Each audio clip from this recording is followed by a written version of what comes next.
You know, you have said just this morning you beat expectations in almost all of your major business lines. You said you're gaining market share. Where can we expect you to expand the most in the next 6 to 12 months? Well, there's still a heck of a way to go, Shanali. Firstly, thanks for having us on.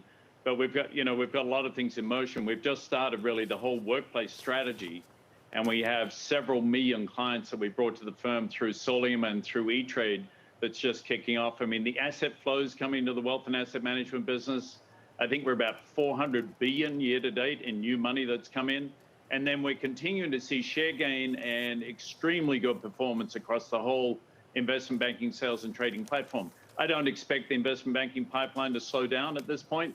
It remains very robust. And then as eventually the Fed starts tapering, move to rate increases, you're going to see more volatility in the fixed income space, which we'll participate in. So there's a lot of stuff going on right now. Well, let's speak to those challenges for a second, James. You know, you had said during our earnings call a little bit earlier to watch out for volatility. Many of your peers have been very worried about interest rates. What are you most worried about as we start to close up this year still?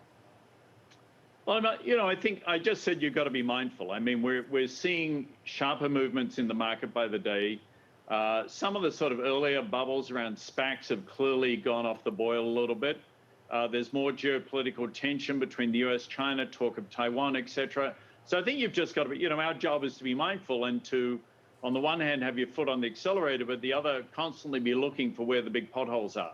And that's basically what I mean by being cautious. But honestly, in the next several months, I think the market has digested that the Fed will have to move, not just on tapering, but on rate increases.